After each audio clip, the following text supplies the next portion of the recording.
لا إله إلا الله لا إله إلا الله محمد رسول الله.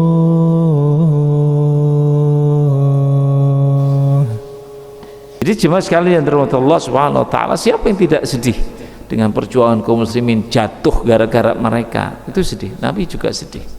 Ya, dengan kemunafikan, dengan kekafiran. Ya.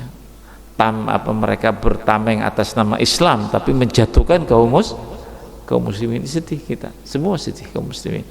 Ya.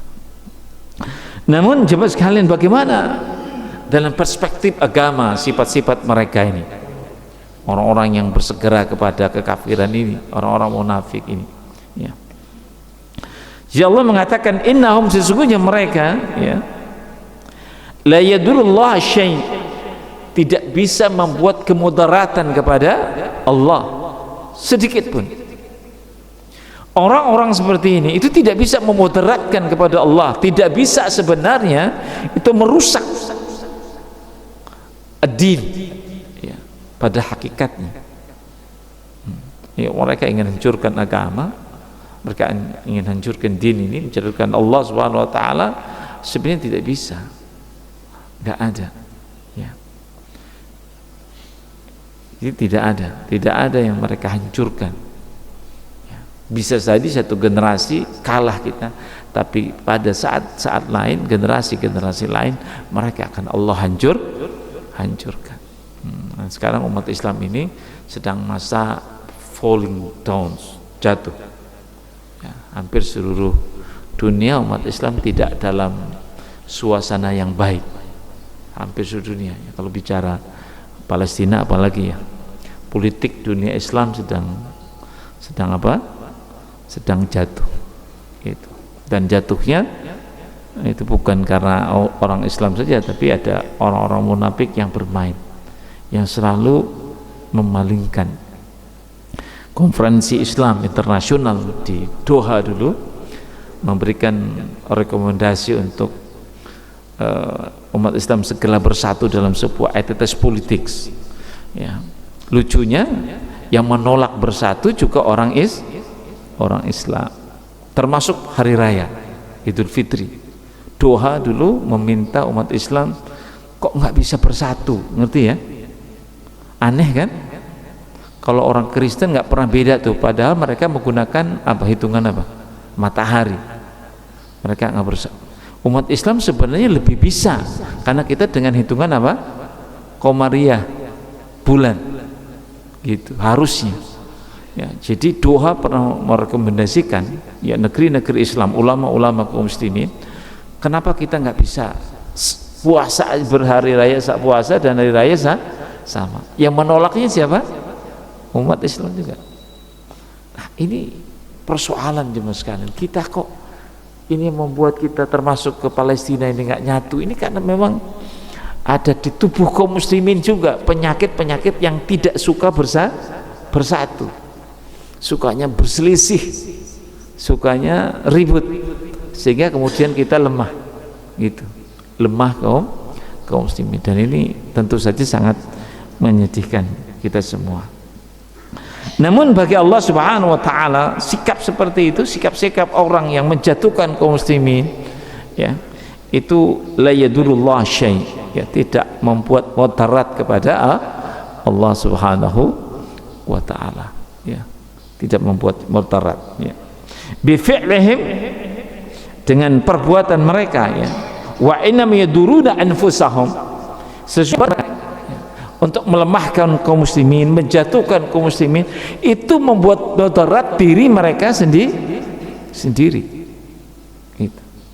Mereka sedang mengkubur diri mereka kepada neraka jahanam. Orang-orang yang merusak kaum muslimin itu, atau orang-orang yang sedang mengkubur diri mereka di neraka jahanam. Allah mengatakan yuridullahu alla yaj'ala lahum hattan. Ya. Allah Subhanahu wa taala tidak ingin menjadikan bagi mereka hadzan itu bagian, nasiban, bagian, ya. Bagian. Allah tidak memberikan mereka bagian nasiban fil akhirah, di dalam akhirat. Allah tidak ingin berikan surga kepada mereka. Itu. Jadi seperti itu, ya. Jadi orang-orang jahat ini, ya, biarlah seperti itu. Ya. Mereka dibiarkan Allah Subhanahu wa taala dengan kejahatannya. Kenapa? Supaya tuntas masuk nerakanya. Seperti siapa dulu? Mustafa Kemal Atatürk dulu di Turki, ya. Gitu. Dia kisahnya membawa sebuah revolusi terbaik untuk Turki. Kaum muslimin banyak yang tergoda dengan liberalisasi Turki. Mustafa Kemal Atatürk ini diharapkan membawa Turki berkemajuan hebat. Ternyata setelah menjatuhkan kekuasaan kaum muslimin, dia terapkan sekuler. Wanita tidak boleh pakai jilbab, adzan diganti dengan bahasa Turki, baca Quran diganti semuanya. Justru bukan maju Turki, malah hancur Turki. Muncullah kemudian gerakan Islamisasi tahun 80 oleh Nikmatin Erbakan, yang menghidupkan kembali Islam. Sekarang siapa? Erdogan.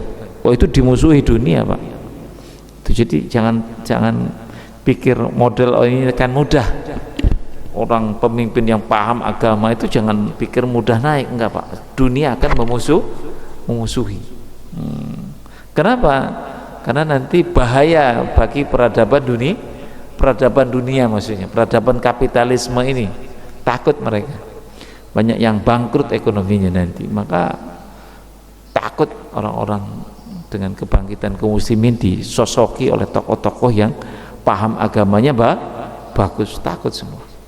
Nah, bukan hanya di kita, di dunia sama, Pak. Yang muncul itu adalah orang-orang yang pro terhadap sekulerisme. Erdogan ini udah berapa kali di demo, kan, mau dijatuhkan di Turki. Kenapa? Karena dunia tidak suka. Itu. Ya, jadi jangan kaget umat Islam.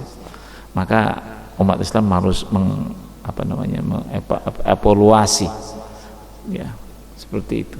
Kalau ingin menang itu harus evaluasi bagaimana Quran itu dipahami, itu kemudian diperjuangkan, ya, untuk ke depan, seperti itu. Ya, jadi orang-orang munafik ini cuma sekalian di tengah kaum muslimin ini, ya. Jadi wa inna ma yuduruna anfusahum, sungguhnya mereka itu merusak mereka sendiri. Apa itu? Allah tidak berikan bagian bagi mereka di akhirat nanti. Jadi neraka apa nih? Neraka selamanya, ya, khalidina fiha, ya, mereka selamanya di dalam neraka. Itu. Nauzubillah summa nauzubillah. Walahum adzabun adzim, yang bagi mereka itu azab yang berat, ya, di sisi Allah, finnar, di dalam neraka. Kenapa? Maka Allah Subhanahu wa taala memberikan penjelasan. Ya, orang munafik, orang kafir itu bukan tidak tahu kebenaran, bukan, tapi ada guncang di jiwanya tentang ekonomi, tentang kehidupan. Gitu, ya. Guncang, ngambil dunia atau ngambil akhir, guncang, ya, ada keguncangan jiwa di situ. Maka Allah Subhanahu wa taala menjelaskan itu. Innal ladzina, sungguhnya orang, ya, istarau kufr bil iman, berjual beli di sini. Istarau, menjual beli kekufuran dengan keimanan. Ini bahasanya jual beli, menjual iman, mengambil kekafiran. Ini bahasanya itu, ya. Orang munafik juga itu, ya, orang yang sudah paham keimanan kemudian dia jual, dia ambil kekafiran. Kenapa? Dunia, ya, dunia itu memang indah, Pak, ya. Indah nggak dunia, Pak? Ya, kok nggak jawab nih? Indah nggak dunia? Indah? Indah nggak? Akhirat? Cuma kan akhirat ini nggak ini Pak ya, nggak nampak. Nampak nggak? Kenapa Pak? Nampak bagi orang ya.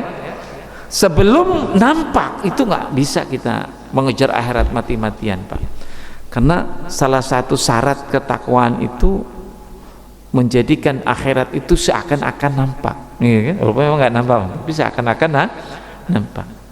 Alladzina yu'minuna bil ghaib. Yang pertamanya kan itu ya, beriman itu artinya apa? Meyakini secara pasti adanya akhirat. Maka kalau orang yakin dengan pasti adanya akhirat, yakin dia tidak akan menjadi orang munafik. Tapi kalau ragu, dunia itu menutupi indahnya, ini yang jatuh kita kepada kemunafikan. Disogok 100 juta sudah oleng. Tahu oleng Pak? Oleng. Apa itu oleng itu? Sudah miring. Tumbang. Kita insya Allah ya. Kok insya Allah apa nih? Insya Allah tumbang nggak nih ya? Oleng. Sama seperti itu ya. Jadi kemunafikan ini gara uang Pak ya. Oleng kita ini gara-gara apa? Uang. Dikasih 1 dus apa itu? Ratusan ribu. Oleng nggak nih? Nggak oleng karena nggak ada yang ngasih Pak ya.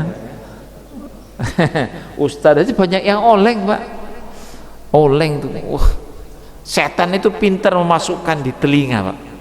Setan itu pintar. Apa setan itu? Saya pernah ada kawan orang paham agamanya, mantap sekali, tapi terlibat korupsi ya. Saya sempat datangi ke penjara, ngobrol-ngobrol dengan beliau. Ustaz bilang, kenapa antum sampai terlibat korupsi? Beliau salah satu tokoh lah ya. Setan itu pintar Pak, dibisikin sama dia, ambil aja uangnya untuk apa? Bantu anak yatim, bantu masjid, kan itu nanti Allah juga ampuh. Pinter nggak setannya? Pinter kan? Dibisik dia. Nah orang-orang kaum muslimin yang disowab ini juga sama Pak, ambil aja uangnya, nanti pakai haji, tobat di haji. Tobatnya di mana? Di Saudi Arab. Maka tiap tahun tuh haji itu, maksiat berangkat lagi haji, maksiat berangkat lagi. Nah coba lihat kerjanya kan itu, maksiat banyak Pak. Pezina juga di Indonesia seperti itu, saya lihat hampir tiap tahun umroh nih orang ini, umroh lagi. Kerjaannya tadi apa, badannya dijual di Indonesia, sering haji ya. Sering saya lihat di Instagramnya, ini kerjaannya kayak gini, tapi hobinya apa? Di Saudi apa? Tobat. Siapa yang bisik itu? Syaitan. Padahal coba lihat dalam surat Al-Imran 135 kalau nggak salah, syarat tobat itu bukan disengaja Pak. Ngerti ya? Saya buat ini nanti kan bisa tobat. Itu tidak akan pernah diterima tobatnya. Paham ya? Orang yang menyengaja apa itu? Kesalahan, nanti aku tobat, itu tidak akan pernah diterima oleh Allah, tobat model kayak gitu. Orang yang sengaja dan La ilaha illallah, La ilaha illallah, Muhammadur Rasulullah.